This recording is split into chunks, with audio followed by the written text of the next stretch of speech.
Hola a todos y bienvenidos a un nuevo video. El día de hoy les traigo el caso de los Murdaugh, un caso que sucedió en Estados Unidos en el año 2021. Este caso involucra una serie de tragedias que ocurrieron en una comunidad de Carolina del Sur, lo cual expuso los horrendos secretos de la familia más poderosa del lugar. Antes de comenzar, les recomiendo que se suscriban y activen la campanita para que así YouTube les avise cada vez que yo suba un video. Por aquí les estoy dejando mis redes sociales por si quieren seguirme y estar en contacto conmigo. Ahora sí, sin más que agregar, rebobinemos un poco y veamos cómo empezó todo.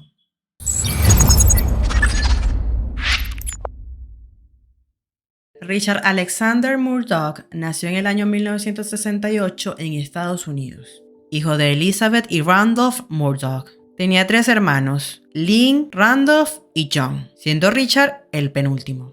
De su infancia no se ha publicado alguna información. Lo único que se sabe hasta los momentos es que Alex, como era apodado de cariño, siguió los pasos de su antepasado. Asistió a la Facultad de Derecho en la Universidad Carolina del Sur y después de graduarse en 1994, ocupó su puesto en un buffet familiar creado por su bisabuelo Randolph Murdaugh en el centro del condado de Hampton en 1910, el cual se convirtió en el principio de una dinastía.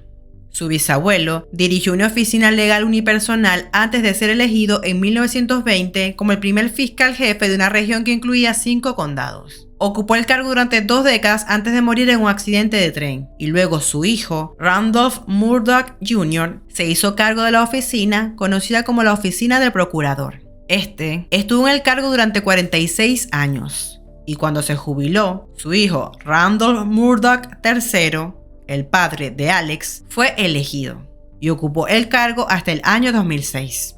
Alex nunca se postuló para el puesto de fiscal, pero se desempeñó como fiscal voluntario y a veces ayudó a sus padres con los casos. El circuito también estaba integrado por otros miembros de la familia, quienes eran prominentes abogados civiles en la región desde la década de 1920, a tal grado que los lugareños llamaban a la zona Murdaugh Country. Alex se casó en 1999 con una mujer llamada Margaret, a quien le decían Maggie de cariño. Ella adoptó el apellido de su esposo. Del matrimonio nacieron 2 hijos, el primero llamado Richard Buster Alexander y el que le seguía Paul Terry. La familia parecía tener una vida perfecta. Y es así como, teniendo este contexto, es que vamos al día de los hechos. El día 7 de junio del 2021, alrededor de las 10 de la noche, Alex Murdaugh, de 55 años de edad, llamó al 911 para informar que había encontrado los cuerpos de su esposa, Maggie Murdaugh, de 52 años, y su hijo Paul Murdaugh, de 22 años, cerca de algunas perreras en su propiedad de casa en Carolina del Sur. Él dijo que ambos parecían estar muertos por heridas de bala. County Communications. Carlton, I have an Alex Murdaugh on the line, caller from 4147 Moselle Road.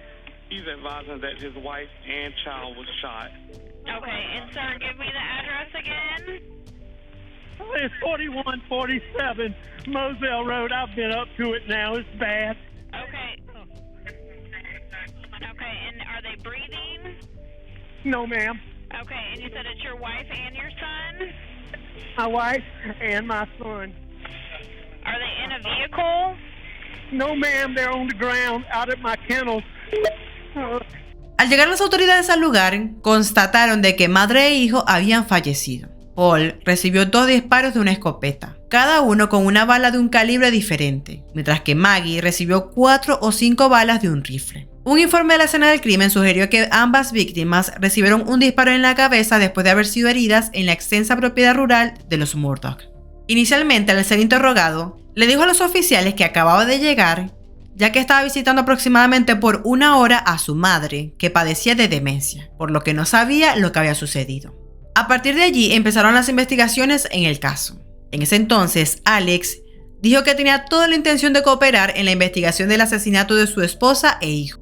Sin embargo, a medida que pasaban los días, la División de Cumplimiento de la Ley de Carolina del Sur empezó a considerar a Alex como una persona de interés en los homicidios, pues el hallazgo de ese crimen llevó al descubrimiento de otros.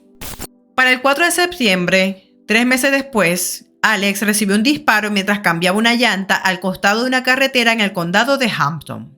Por suerte sobrevivió y fue tratado en un hospital, por lo que la policía denominó herida superficial de bala en la cabeza. Al día siguiente, Alex hizo una declaración pública diciendo que renunció al bufete de abogados de su familia para ingresar a rehabilitación y que tomó muchas decisiones de las que realmente se arrepentía. Después de una profunda y rápida investigación, se descubrió que la persona que había intentado contra él era un ex cliente suyo llamado Curtis Edward Smith, de 61 años de edad, quien fue arrestado y acusado 2 días después por cargos de suicidio asistido, asalto y agresión de naturaleza altamente agravada, apuntar, presentar un arma de fuego, fraude de seguros y conspiración para cometer fraude de seguros. Para el 13 de septiembre, aunque Alex al principio afirmó que le habían atacado, admitió a la policía que él había organizado el tiroteo. La policía tenía la teoría de que el plan era que Alex muriera para que su hijo sobreviviente, Buster, pudiera heredar 10 millones en dinero del seguro de vida, pero el complot fracasó. Por su parte, con respecto al intento de suicidio de Alex, su abogado dijo que su defendido había luchado con una adicción a las drogas durante décadas, y esto jugó un papel en su intento de suicidio. El abogado sostuvo que el fallido intento no estaba relacionado con los asesinatos de Maggie y Paul, y que Alex no sabe quién los mató. Para el jueves 16 de septiembre del 2021, Alex llegó al centro de aplicación de la ley del condado de Hampton entregándose voluntariamente. En ese momento fue arrestado y acusado por cargos de fraude de seguros, conspiración para cometer fraude de seguros y presentar un informe policial falso. Se le concedió una fianza, ordenándole a que entregara su pasaporte y permitiéndole regresar a un centro de rehabilitación de drogas. Poco tiempo después fue nuevamente arrestado en Florida, cuando durante los días siguientes surgieron otras investigaciones que involucraban a Alex. Las autoridades anunciaron que estaban investigando la muerte de una mujer llamada Gloria Satterfield, quien había sido niñera y ama de llaves de la familia durante mucho tiempo. Para ese momento estaba siendo acusado de 2 delitos graves de obtención de propiedad con falsos pretextos después de una investigación sobre millones de dólares que desaparecieron de un acuerdo que involucró la muerte de Gloria.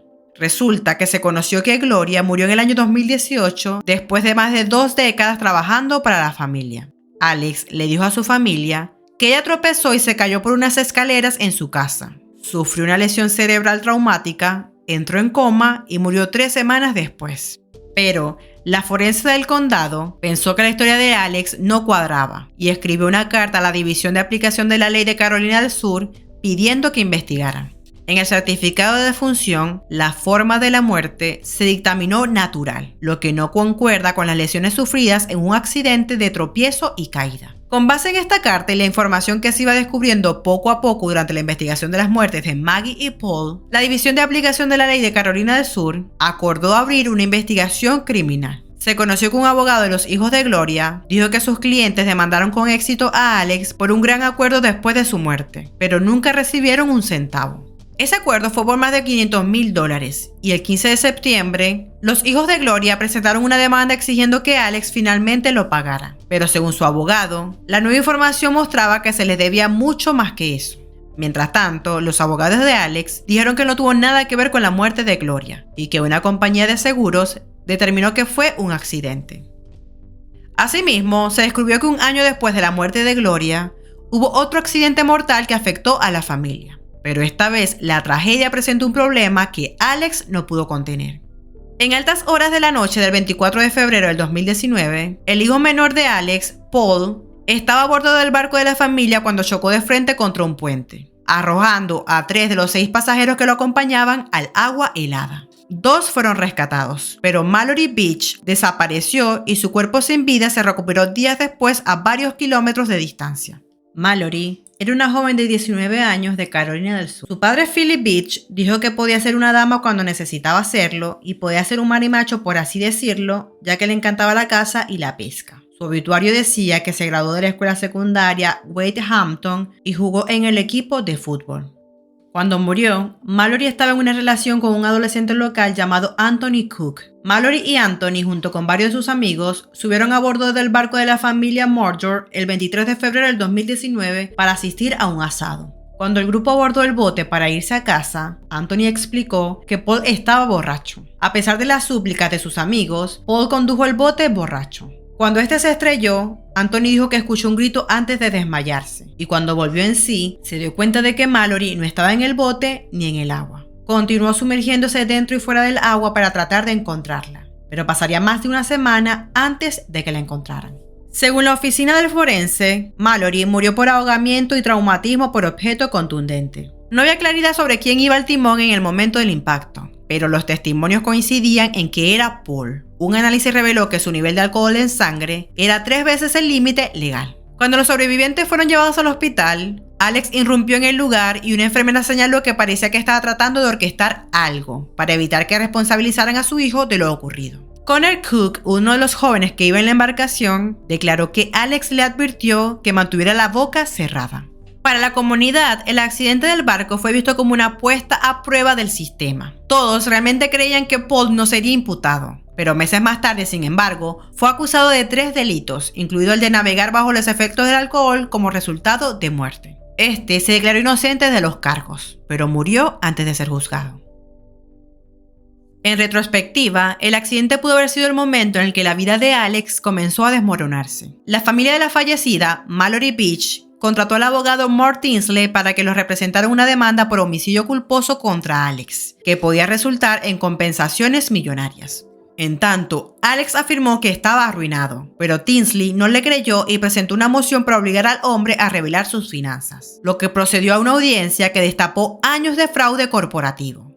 Las investigaciones también arrojaron otro caso donde murió un joven llamado Stephen Smith. Smith era un estudiante de enfermería de 19 años de Hampton, Carolina del Sur, quien fue encontrado muerto en las primeras horas de la mañana del 8 de julio del 2015. El cadáver de Smith apareció tirado en una carretera cercana a la finca, a 4 kilómetros de donde estaba su automóvil. Las autoridades inicialmente pensaron que Smith había recibido un disparo, pero luego se dictaminó que su muerte fue un atropello y fuga, una afirmación que su madre, Sandy Smith, niega hasta el día de hoy. El caso de Smith fue investigado inicialmente por la Patrulla de Carreteras de Carolina del Sur. En esa investigación, el nombre de la familia Murdoch se mencionó docenas de veces como posiblemente relacionado con la muerte de Smith. La policía recibió varios chivatazos que implicaban a Buster en la muerte, pero optaron por no seguir esas pistas y el caso quedó sin resolver.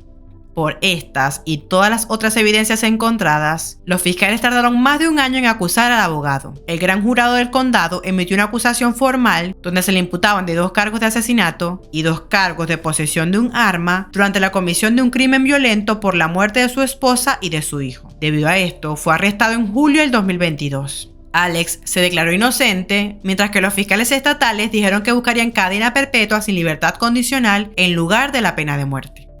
Finalmente, el juicio comenzó el 25 de enero del presente año 2023 en Carolina del Sur. El abogado defensor argumentó que se debía prohibir a la fiscalía hacer preguntas relacionadas con los delitos financieros de Alex, pero el juez a cargo desestimó sus objeciones y dictaminó que el testimonio relacionado con los presuntos delitos financieros de Alex era admisible. Los fiscales sostuvieron que Alex mató a su esposa e hijo para distraer la atención de una serie de delitos financieros en los que había incurrido, incluido el robo de millones de dólares a sus socios legales y clientes. El dinero habría sido utilizado para alimentar sus adicciones a los opioides y mantener un estilo de vida costoso. Sin embargo, uno de los abogados de la defensa aseguró que ese motivo era absurdo, debido a que, por el contrario, cometer esos asesinatos solo habría traído más escrutinio sobre las irregularidades financieras de su cliente. La defensa intentó retratar a Alex como un amoroso hombre de familia que, aunque enfrentaba dificultades económicas y sufrió una adicción a las drogas que lo llevó a mentir y a robar, nunca le haría daño a su familia. Alex se declaró inocente y testificó que creía que alguien enojado por el accidente de su hijo Paul podría haber cometido el crimen como forma de venganza. La parte acusadora llamó a 61 testigos y presentaron cientos de evidencia, desde descripciones de la brutalidad de los asesinatos hasta detalles sobre sus registros bancarios. Asimismo, el forense del condado testificó que estimó que la hora de la muerte de Maggie y Paul fue alrededor de las 9 de la noche, aunque aclaró que era posible que hayan recibido un disparo en cualquier momento entre las 8 y las 10. Los fiscales llamaron a varios ex colegas y clientes de Alex para testificar sobre la situación financiera del acusado justo antes de que ocurrieran los asesinatos, y argumentaron que el motivo fue el estrés causado por el descubrimiento inminente de los delitos financieros del hombre. Toda la evidencia presentada por los fiscales ante el tribunal fue circunstancial. No hubo testigos de los asesinatos. Tampoco se encontró ADN incriminador, mucho menos las armas. Pero se obtuvieron una prueba clave que mostraba que Alex mintió a la policía y consiguieron ubicarlo en la escena del crimen. La prueba fue un video tomado por Paul, el hijo del abogado, para la red social Snapchat. parecía mostrar a uno de los perros de la familia cerca de las perreras de su propiedad, donde también capturó la voz de Alex de fondo. La grabación permaneció guardada en su teléfono celular durante un año hasta que los agentes federales pudieron acceder a su contenido. Alex había insistido desde el inicio que no había estado en el sitio. Sin embargo, el video captó su voz en el lugar, por lo que lo puso en la escena del crimen. El video fue grabado por Paul a las 8:44 de la noche de los asesinatos. Para el 17 de febrero, la fiscalía dejó el caso y continuó la defensa. Estos llamaron al forense del condado, quien testificó que solo había estimado la temperatura corporal de la víctima y que la hora de la muerte informada era una estimación. También subieron al estrado a varios testigos expertos, incluido un ingeniero de la escena del crimen, quien recreó la escena y argumentó que la supuesta altura del tirador no coincidía con la altura del acusado. Otro testigo experto declaró que creía que los socorristas no manejaron adecuadamente la escena del crimen. La defensa se basó en que los investigadores no buscaron huellas dactilares, ni recolectaron y analizaron sangre, ni tampoco fotografiaron evidencia con los ángulos o la claridad necesaria para estudiarlos adecuadamente más tarde. El primer oficial llegó a la propiedad rural unos 20 minutos después de que Alex llamara al 911. Casi de inmediato el alguacil local entregó la investigación a la División de Cumplimiento de la Ley del Estado. Agentes de todo el estado tardaron horas en llegar al lugar. Durante ese tiempo, más de una decena de familiares y amigos caminaron por la escena consolando a Alex. Los cuerpos de las víctimas fueron cubiertos con una sábana que podía absorber fluidos, en lugar de una lona. El tejido no se guardó, lo que significa que se perdieron evidencias que habrían podido identificar al asesino mediante pruebas de ADN. Además, los cadáveres estaban a la intemperie mientras llovía, lo que perjudicó aún más la recolección de pruebas. Cuando llegaron los agentes estatales, los testigos declararon que no se habían registrado armas, ropa ensangrentada y otras pruebas. Ni siquiera revisaron si un sospechoso se escondía adentro. Uno de los abogados de la defensa acusó a los investigadores y enfatizó en la alta exigencia legal de demostrar la culpabilidad más allá de una duda razonable, apuntando a que los fiscales concluyeron el caso penal en gran medida sobre evidencia circunstancial en vez de pruebas directas. Sin embargo, toda la credibilidad de la defensa mermó cuando el 23 de febrero del 2023, Alex Murdaugh subió al estrado para testificar. Después de negar durante más de 20 meses que estuviera en la perrera donde su mujer y su hijo fueron encontrados muertos, admitió haber mentido a los oficiales de la ley sobre dónde estaba debido a los pensamientos paranoicos derivados de su adicción, así como a su desconfianza hacia los investigadores. Mientras estaba en el estrado, también confesó más mentiras y admitió ante el tribunal que había robado millones de sus bufetes de abogados y clientes durante aproximadamente 2 décadas. Tomé dinero que no era mío y no debería haberlo hecho. Odio el hecho de haberlo hecho y me avergüenza. Me avergüenzo por mi hijo. Me avergüenzo por mi familia, reconoció Alex. Sin embargo, le dijo al jurado que a pesar de sus repetidos engaños en el pasado, era honesto en una cosa: no había matado a su familia. Después de confesar, dijo que fue brevemente a las perreras y se fue aproximadamente a las 8:47 de la noche. Se había acostado un rato en la casa y más tarde visitó a su madre enferma que vivía a unos 15 minutos de distancia. Regresó una hora más tarde y encontró a su familia muerta.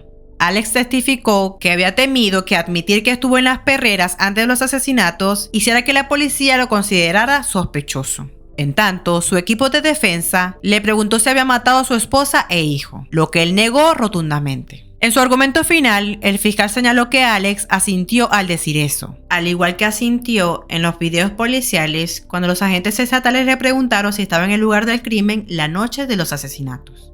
A lo largo del juicio, según los testimonios escuchados, el éxito de Alex no era necesariamente debido a su ética de trabajo, sino que lo hizo a través del arte de establecer relaciones, manipular a las personas para que aceptaran acuerdos y para caerle bien a los clientes.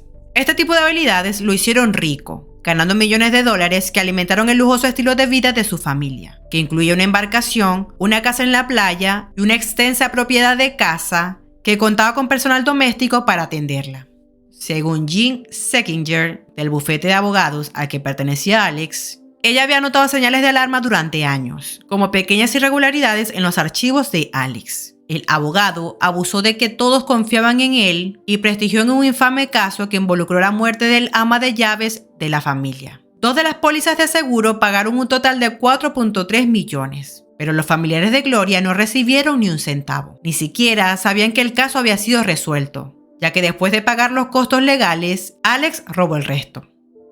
La decisión de Alex de testificar en su juicio, algo considerado inusual y que supone un riesgo para un acusado, fue quizás una muestra de la confianza que tenía en sí mismo y en su capacidad para influir en los demás. Fue así entonces como, al parecer, el jurado se dio cuenta de cómo Alex estaba tratando de manipularlos, cómo estaba mintiendo desde mucho antes de entrar en la sala del tribunal, e incluso el jurado creía que también les estaba mintiendo en ese estrado. Por lo que finalmente, para el viernes 3 de marzo del presente año 2023, antes de que los miembros del jurado deliberaran por menos de 3 horas, el juez preguntó al acusado si tenía algo que agregar. Alex volvió a pronunciarse inocente diciendo: como les repito, respeto a este tribunal, pero soy inocente. Nunca lastimaría a mi esposa y nunca, bajo ninguna circunstancia, lastimaría a mi hijo. A lo que el juez contestó: puede que no haya sido tú. Podría haber sido el monstruo en el que te conviertes cuando tomas 60 pastillas de opioides. Tal vez te conviertes en otra persona. Finalmente, Alex Murdaugh fue hallado culpable de 2 cargos de homicidio, siendo condenado a 2 cadenas perpetuas consecutivas. El juicio finalizó con una sentencia sin derecho a libertad condicional debido a que se probó que se valió de su experiencia profesional para alterar la escena del crimen y fabricar una coartada. Después de que se leyó el veredicto, la defensa solicitó que se declarara la nulidad del juicio y se desestimara el resultado. Pero el juez negó la moción, argumentando la gran cantidad de pruebas y testimonios que escuchó el jurado. Después de su sentencia, Alex fue entregado al Departamento Correccional de Carolina del Sur. En un comunicado de prensa, el departamento dijo que fue procesado en un centro de recepción y evaluación en Columbia. Como parte de ese proceso, se le afeitó la cabeza, un procedimiento estándar para los reclusos procesados en el sistema. Para el 9 de marzo, el ex asistente del fiscal de distrito de la oficina de Manhattan y destacado abogado defensor penal llamado Duncan Levin dijo en un medio de comunicación que duda que una apelación de Alex tenga éxito. No veo ningún fundamento para una apelación. Cuando subió al estrado, borró cualquier posibilidad real de error. Incluso si la apelación tuviera éxito, Alex se sentenció él mismo a cadena perpetua después de implicarse en una serie de delitos de fraude financiero. Pasará el resto de su vida en prisión. No hay forma de evitarlo a estas alturas. No solo lo sentenciaron por 2 asesinatos atroces, sino que también se implicó en delitos financieros para terminar en prisión de por vida. Su testimonio fue un desastre y, de hecho, ayudó a los fiscales a declararlo culpable. A pesar del desastre que fue su testimonio, Duncan indicó que duda que el veredicto hubiera resultado diferente, incluso si él no se hubiera subido al estrado, dado a que todas las pruebas apuntaban a Alex como el asesino. Aparte del caso de asesinato, Alex enfrenta la asombrosa cantidad de 99 cargos punibles con hasta 700 años de prisión, por robar al menos $8.7 millones, de acuerdo de docenas de clientes legales que representó a través de su bufete de abogados. Se detallan en una serie de 19 denuncias separadas en casos que aún no han ido a juicio, pero los delitos surgieron como motivo durante su juicio por doble asesinato. Randy Murdaugh, el hermano mayor de Alex, todavía está procesando lo que le ocurrió a su familia. Dijo que no tiene ninguna duda de que su hermano era un mentiroso en serie y un ladrón. Sin embargo, sigue sin estar seguro de si Alex realmente llevó a cabo los asesinatos él mismo. Aunque hubo veredicto en este horripilante caso y no un jurado popular, Randy y el resto de la familia siguen lidiando con el no saber, descrito por Randy como lo peor que hay. La madre, familiares y amigos de Stephen Smith piensan lo mismo sobre su misteriosa muerte en el 2015, que ha sido vagamente vinculada a la familia, principalmente a través de Buster. Además, los seres queridos de Gloria, ama de llaves de la familia, también están luchando con no saber lo que pudo suceder. En junio del 2022 se informó que su cuerpo sería exhumado, pero hasta los momentos no se ha revelado al público más información al respecto. El pasado 22 de febrero del presente año, Netflix estrenó Los Murdaugh, Muerte y Escándalo en Carolina del Sur. Esta docuserie de 3 partes revela revelaciones impactantes sobre el caso y los eventos traumáticos que condujeron y contribuyeron a la caída de la familia. En la serie, se observa que un angustiado Anthony Cook comentó a los oficiales de policía cuando llegaron por primera vez a la escena que Paul mató a su novia. Sin embargo, esta declaración fue completamente omitida de cualquier transcripción que se puso en evidencia después de los eventos. Anthony presentó una demanda contra el padre de Paul, la tienda donde Paul compró el alcohol y el dependiente que se lo vendió en diciembre del 2021. Según Paul, su padre sabía que había utilizado falsamente la identificación de su hermano mayor y que aún estaba borracho antes de permitirle conducir el barco. Anthony ha mantenido un perfil relativamente bajo tras el accidente y los posteriores asesinatos, y actualmente padece síntomas dolorosos similares a un diagnóstico de trastorno de estrés postraumático. Con respecto a Buster, actualmente vive en un cómodo condominio en Hilton Head Island con su novia abogada Brooklyn White y su perro Miller.